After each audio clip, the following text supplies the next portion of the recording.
Dear listeners, welcome to Australia podcast Scientist on Stage, a podcast that shines light on the human being behind the scientist. A meaningful conversation with the scientist about their own journey, about logic and rationality, and the hidden emotions behind that rationality. These are their authentic stories. Today we talk with Saskia Lindhoud, professor at University of Twente. Saskia, it's a pleasure to have you with us. Maria, thank you so much for inviting me to this podcast.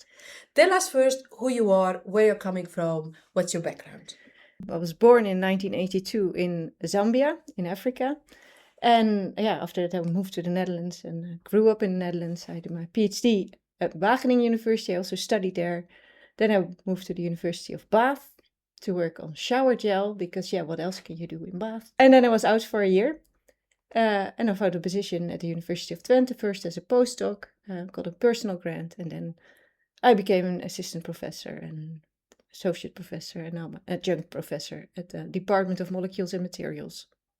Just to jump directly into the depth, you said I was out for a year. And often I hear many scientists who are very worried because if they have 1 month gap in their CV, that means troubles. Yeah. You'll be out for a year. Of 13 months. 13 months. so a month and 12 months. Would you like to share with us the background why? So at the end of my first postdoc, I was very pregnant. We were living in the UK. My husband still had a job there. And, I decided to have the baby. And I tried to find a job, but that was very difficult. So we wanted to move back to the Netherlands. And then he got a position at the University of Twente. And then I found a postdoc at the University of Twente, but it took 13 months. Mm-hmm. And you say it was difficult to find a job. Does that imply that it was difficult because you're pregnant having a baby? Yeah. So then to find a postdoc position then again in the UK was difficult. I tried, but then when that didn't work out, I decided to have to be a full-time mom for a year. The work that I was doing, and a lot of the work that people in the UK also do, is a lot of nutrient science, which is already tricky because as soon as you want to have a baby, it's not a very good idea to do nutrient measurements with nutrients. So that also was something that was tricky also during my postdoc. I see. How was for you then the transition back to the Netherlands? And then you come back to home country? I didn't know a lot of people here in Twente or in Enschede. So that was also, and I was there for 3 years, right? So, and then I had my baby there, so then you come here and then there's this whole different system that you also need to readjust to.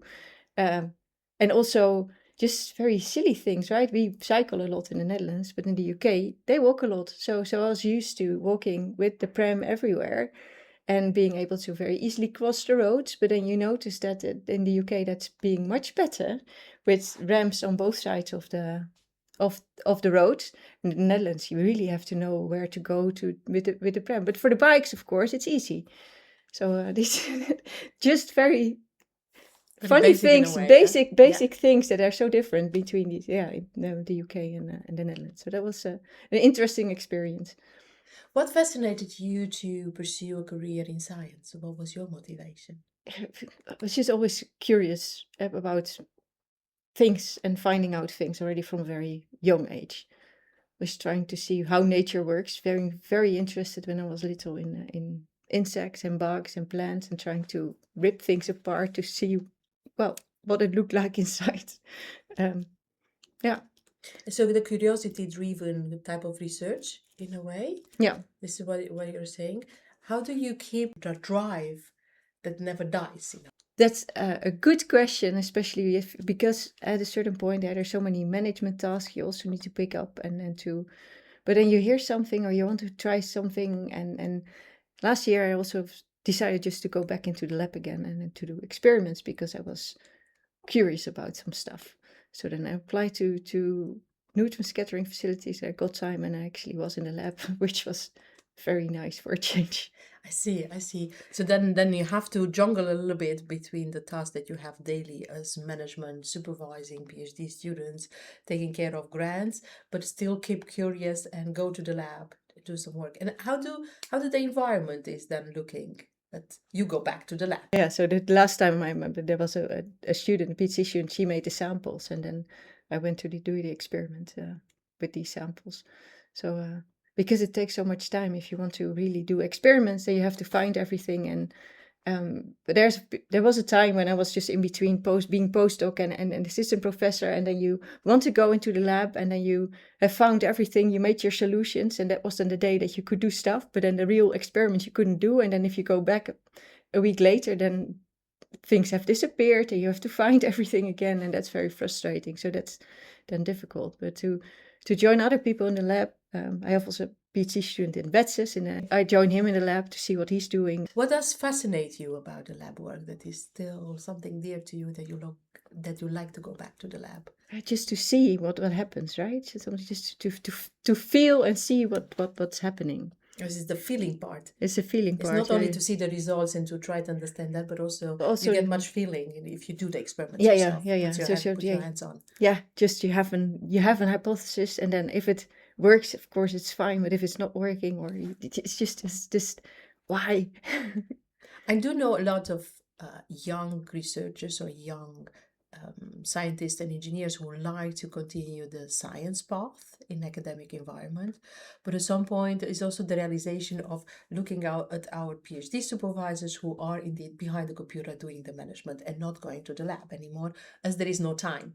Yeah, that's and that's the reality. But it'd be great to have some time to do these things, right? But it's you need to do so many things as an academic that it's this part that's difficult. What message would you have to anyone who like to stay in academia and do research in academia and grow like you did? How to find own way? Yeah, yeah. But that is it. How to find your own way. But you have to find your own way. It's your path. So yeah, don't be afraid of trying things. Sometimes it's not easy, and it's also not what you're evaluated on most times, right? And that's the tricky part. And how did you find your own way? At a certain point, I re-entered academia again, right? As a mom, so you being out for a year, so your perspective changes. I was with my boy for this year, and then I've also felt very guilty leaving him at nursery. So, but then you do see things differently than when I was a PhD student or a postdoc. I think that was a very tricky time, but to also continue and to not feel guilt, because I felt guilty if I was not with my kid. I felt guilty not being with him. If I was in the lab, I was also feeling guilty sometimes that I could not do enough work there and spend time doing my research. So yeah, that's also where I felt lonely as a woman, because there were not a lot of other people that had the same experience or were in the same phase as I was, because a lot of people do not really get kids when they're postdocs. Much later. Later, yeah, or some people just before, the PhD time also seems for some people to be a good time to have children. I always thought it should be possible. And that kept me going. It should be possible that as a postdoc and as a woman, we are working part-time, you should be able to make a career in academia. So somehow that motivated you, Yeah. as the challenge. Yeah. What I hear from you as the mother guilt, I call it, struggling constantly. If I'm home, I would like to be at work. Yeah. If I'm at work, I would like to be home, and I feel I'm doing half job and not fully. Yeah. How is it now with that guilt? How is now as your kids are older? Yeah. How's that going now? It's just so much easier, right? I mean, my little boy is now almost 14. We have other difficulties now. But he can dress himself, he can look after himself, he can, and also his younger brother, he's 11. They have both a key, they can get home. So it's far more relaxed. It's also easier. I can call them if something comes up, even if my husband and I would both be traveling and then we would get stuck somewhere.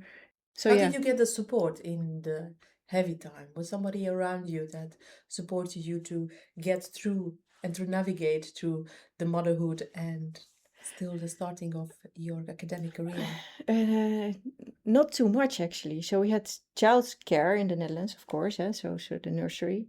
But so my husband's family, they live, or my father-in-law, he lives in Diemen. He sometimes came to look after the kids. In the year that, well, we came back, or actually just a year after we came back from the UK, my mother passed away after being sick for 17 years. So, and my dad, he sometimes helped out. He even looked after the kids when we were both on the conference. So that helped, but it was not something that we had structural support from family also, because the mother of my husband, she passed away before I even well got together with my husband. So that in that way, family was also not really there to support us. Occasionally, I really needed it, then the grandfathers would help, but it was not something structural, like saying every week a grandmother would look after the kids. So we did it together. Yeah. And from work side, how was that? How were you supported? Was somebody around at work that would support you? Have you seen any role models? We often talk about the role models as well. Not so many, actually. No, a lot of women did not have kids in my direct network, or yeah. So that's so I had female bosses, yes, but they didn't have kids, and then it's also difficult to understand what you go through, especially when the kids are very small, and whenever there's a flu going around, then you know that it's just a matter of time that one, if not more, will just get sick. So that's um, that was difficult, not having role models. Is this something or someone that inspires you to keep on going? Once we had to do this, saying who was our role model, and I said Pippi Langkous. And because Well, she just goes for it. Yeah. often saying, I've never done this, so I think I can do it. Yes. Yeah. Yeah. Yeah. That's also part of what I hear from your story a little bit, as if we challenge you with something that we say, this is impossible, Saskia will be the first one to say, I will do this. Oh yeah, but yes, exactly. Because it's one of the things that they actually said to me in secondary school. You should not do beta. You should not do STEM. You also told me the story that you go to secondary school or to primary schools to talk to the young kids to Yes. inspire them Yeah. for the science and technology in general. Yeah. Tell us how's Yeah. how's that going? I'm going tomorrow to the school of my youngest in the primary school, and then what they do is it's for VHTO, so it's for the Association for Women in Science and ICT and technical disciplines. They get a description of my job, and they have to draw it, and then if they're done, I walk in my lab coat tomorrow, and then first we say, okay, so who did you draw? And then we discuss that, and I tell something about my work and how I became a professor, and do some small experiments and then explain things. And yeah, so that's I'm looking forward to doing that. And how is the response of the young kids? They have lots of questions. They want to know things. But if you have the very young ones, they're just happy that somebody is there, and then they will just tell you the most amazing things, or tell stuff that is so funny. So that's Without barriers. And you without say they're barriers. doing a drawing before you Yeah, come in. What's yeah. the drawing about? So my job. So they have a job description. I have written it in an easy way. So something like, I'm a chemistry professor. I do research in the lab with my team, and then they can draw. And what do they draw?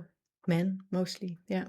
Yeah. So, but I also now ask AI to draw. So then I can also open the conversation tomorrow. So who did you draw? And then AI is drawing a man. I can imagine it changes a little bit the view towards the world. What we have as biases in our head without realizing. Yeah. We think about that, then immediately you come in Yeah. and they see a different role model. Yes. Yeah. Yeah. And I think that is also that if you see that at a young age, then you also are I didn't know I could become a researcher when I was that age. I would have loved to have known, because I would be very interested to becoming one, I guess, because it was exactly what I would find very interesting. But yeah, just to inspire children that are, yeah. So I think in that sense, my boys are very privileged. But for other kids, just to be inspired and to learn about that you can also work on well, daily life things that are important.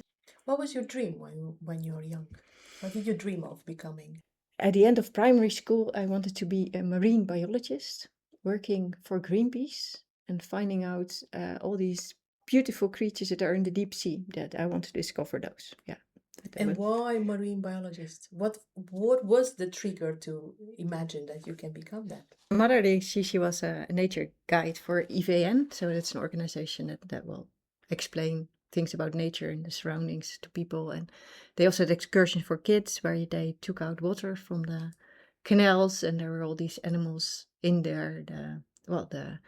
The snails and water fleas and those kind of things. And then looking at those, I was, oh yeah, found amazing. And of course, I think there was a book I read when I was in about 7 years old that was about Australia, and then they had all these different animals that are there, and there were just also the sea creatures, and I found it amazing. So then, yeah, I thought there would be so much to discover in the deep sea that that would be very interesting. So that's why I started dreaming about that.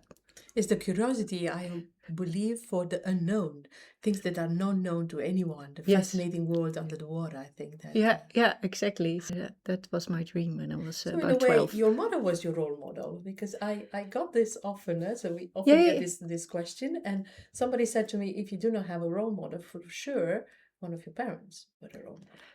Yeah, back then, yes, but when she became ill, and then of course things changed, and I have a feeling that when I was 14, when she got cancer, actually I grew up, and I also needed to be the one that was responsible sometimes, and Very young.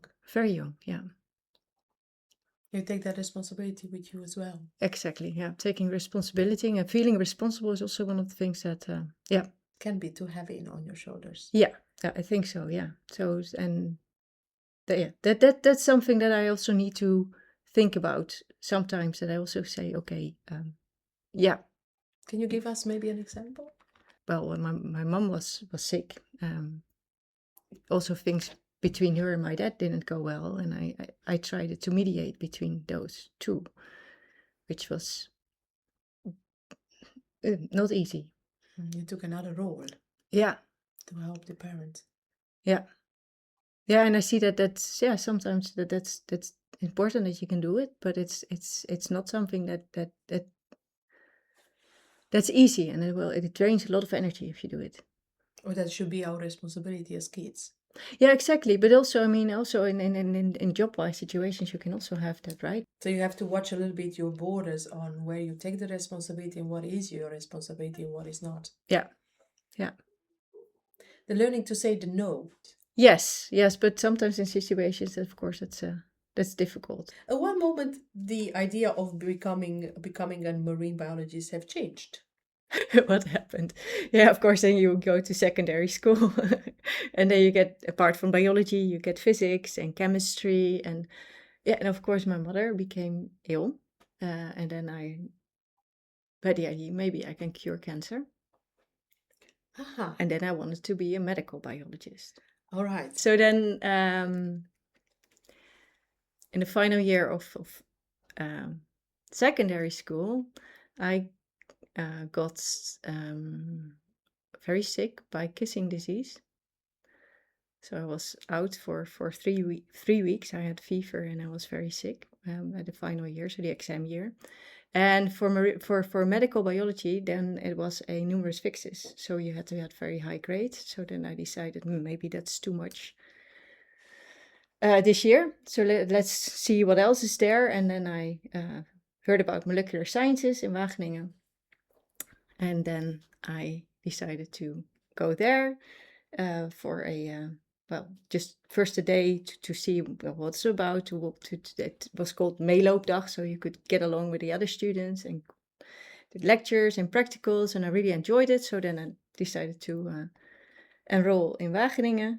And in the first year, I also discovered that molecular biology was not what I liked, but I liked physical chemistry. So that's why I then became a physical chemist. You did pursue what you really liked at the end. You're driven, in fact, by the passion and the curiosity that you do have. Yeah.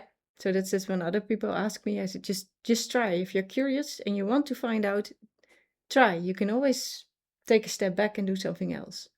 Is this also how you advise your PhD students? Yes, and also the younger students. So I am also a mentor for first year students, and then they ask me things, and I also tell them, yeah, but if you're passionate about it and you want to try, try.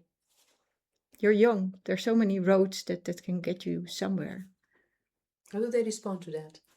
I think they feel motivated to do it then, yeah. Is that you have that passion yourself and then you can transmit it to the others? Yeah. Yeah, but it's also, I mean, if you don't try, you never know. True. And so when you have now the possibility to supervise PhD students, how do you guide PhD students? What's your style? It also depends on the student, of course. So as a mom, I have 2 kids. They're very different. And you also need to find out what makes them tick, right? So if I would approach my oldest in a certain way, it would not work. But if I would approach my youngest in the way I approach my oldest, it's also not working. So it's also trying to see how you can actually help the student and what motivates them and where they need uh, guidance or advice. And that's, of course, something that you have to find out along the way. And what works for one might not work for another. Exactly.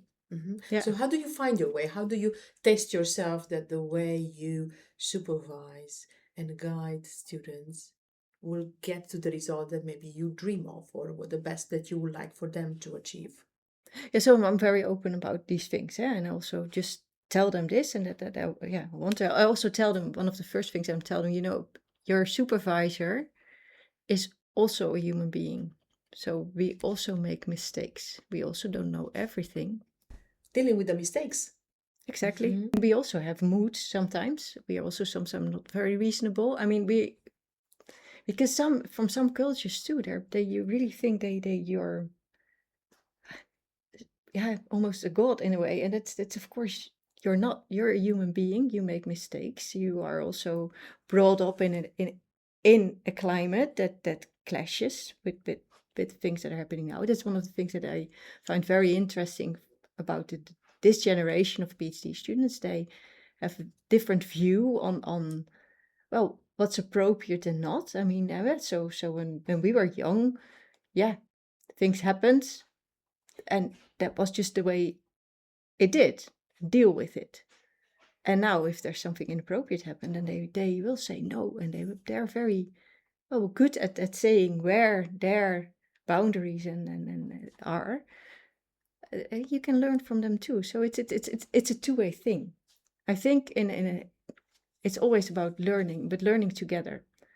Can you give us maybe an example where the borders were clearly set while maybe you have not even thought of speaking up Yeah. at that age? Well, there's one thing that I was in a teaching.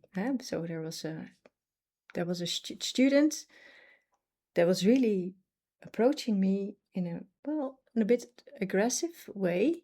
Yeah, I didn't really notice it that way, but my PhD student, she was so upset about how this guy approached me and what he did, that it then made me realize that it was not normal how he did this. He was saying to me, you should do this and you should do that, and Very directive. very directive. For me, it happened before, and normally what I do is I close my ears and I sort of la la la la la la, I'm not listening. I'm not listening. Just let it go. But then I really made a point of it also, and I talked to the study advisors and said, okay, but this is not how we treat people, and this should not happen actually. So yeah, that was a clear thing that I realized that this was not normal behavior, and we should not do this. I see. So learning to speak up at the moment we do see things are not going according to values and norms that we are used to. Yeah, yeah, And it could be that the others are not even aware of it. yeah. But I must say that this mostly happened with Dutch boys. This behavior. So very directive and expecting. Yeah. Mhm. What is then your biggest challenge when it comes to education then? So you said that the differences in the generation, but do you see other challenges? What I really notice is when we turn to international classroom that the dynamics changed so much. Because then you get from all these different cultures, and also the students that fly from, I don't know, everywhere in the world to Twente to do their studies here. They are so motivated, and they really also, well, they uplift all the Dutch students, and then the dynamics really changed In a positive in a way. positive way. Yeah. So if I compare before and after, I really like the international classroom much more. It's also interesting to talk to people from different cultures, and they do see things so differently. So it's They enrich our lives. yeah, exactly. Yeah. Then maybe a political question, what do you think about the tendency of saying we do not open up that much in the Netherlands to still have international students? How do you think about it? I think that's yeah, especially for our discipline where somehow we fail to inspire students in secondary school, because I think there we have a big issue as for STEM disciplines where well, for some reason we don't get enough influx from our own students. It's such a well, and we are a technical university, right? So we do have still we can admit international students, but in this world where we live in, where everything is so international, I wish that everybody has an enriching experience and learns about other cultures. Because just seeing things from a different perspective, also, you learn much more about yourself. I really like the idea of what you're saying that at times we do make mistakes and we are not some gurus that everybody looks up to us, but actually we make a step down to show that we can also do mistakes and we can also show vulnerability and the enjoyment of reaching out across cultures. Yeah. Have you caught yourself in a fun situation when it comes to cultural setting with cultural interaction? So I was born in Zambia. Yeah. So when I was about 9 months, I came to the Netherlands. And most faces I had seen were black faces, right? And for me, that felt always very special, and I felt always very at ease when I was a little girl. So one of the things that happened when we were in the train, and I was sitting on my mother's lap, and there was a student from Suriname who was sitting next to my mom, and I wanted to sit on his lap.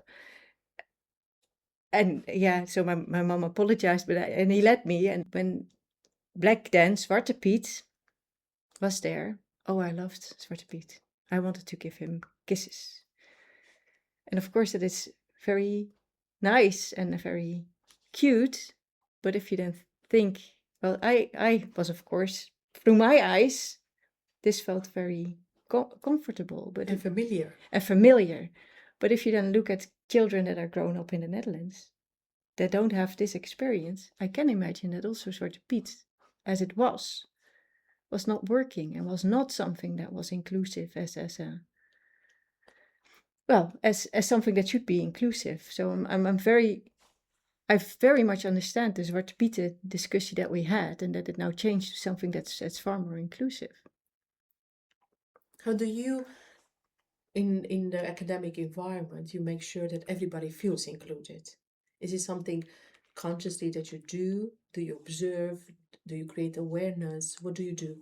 The career progression of women in especially STEM disciplines, maybe even for people that do lab work, where you cannot do lab work, some lab work when you're pregnant or want to get pregnant or breastfeeding. That's a discussion that we're now uh, having. How can we solve that? What do you think we should do or can do?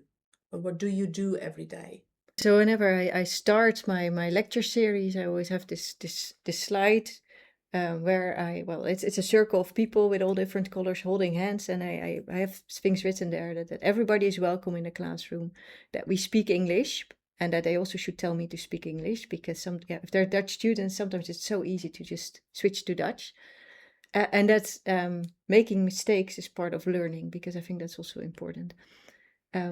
So just to show that we have an inclusive setting in the class. And I must say, so for the international program, they do a lot of cultural things, and they know and they learn, do intercultural lessons, and there's a lot of reflection also on group work. So they by the time I get them, they're used to this, but I always try to start with this slide just to also show that I care about this. An observation that I had along the way is that often I think we talk about generation differences, that the generation of the students nowadays, they are much more welcoming and more inclusive than maybe the environment where we grew up in the past. Do you recognize that? At home, there was always a connection with Africa. So I was, so whenever, so my father still was in contact with a lot of, I did internationalization at work. So there was a lot of different cultures that also sometimes came at home, and we had dinner with people from all over the world. So for me, that was something that was natural in a way. And of course, I didn't realize that not everybody is exposed in that way that as I was as a kid. Yeah. The last question I have for you, what brings you most fulfillment at work? I think that is seeing people grow. Yeah. So sometimes you have these days, right, where you have all these things and are management related, and and you're so upset. But then at the end of the day, I had to chair. It was such a day. I was very moody. But then I had to chair a bachelor committee where the bachelor student was graduating and was showing his work. And then because I met this person in the first year and the second year, and then you see somebody standing there talking about a scientific topic, and you see how much they've grown and how more mature they were. Then it really, I was so happy, I was so proud.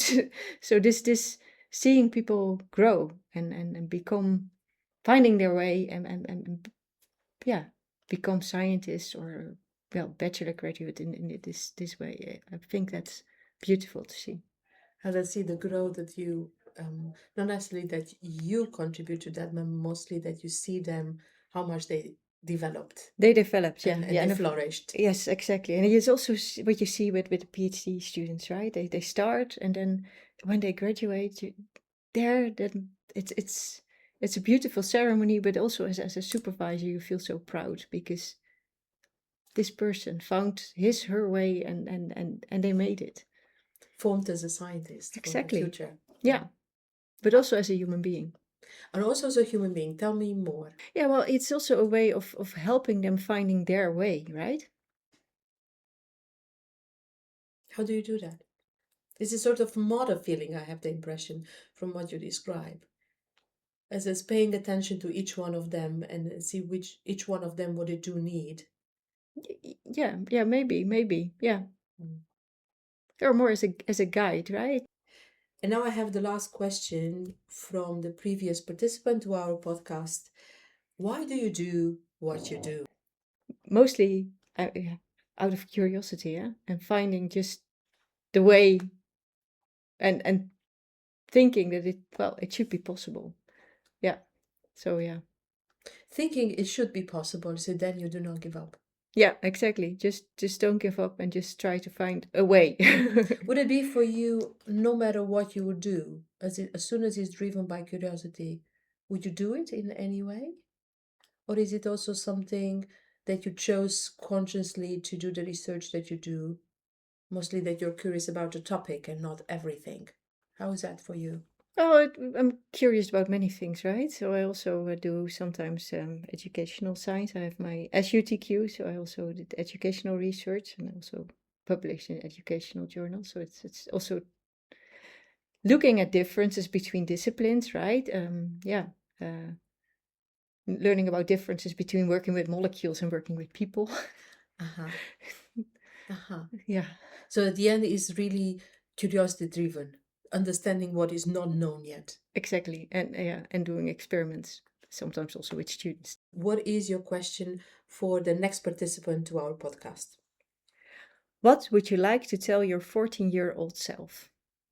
Saskia, it was a pleasure talking to you. Thank you for sharing your thirst for curiosity, your drive to be actually our mother in a way and motivate us and find you for each one of us the way of getting to where we want to be and to let us grow.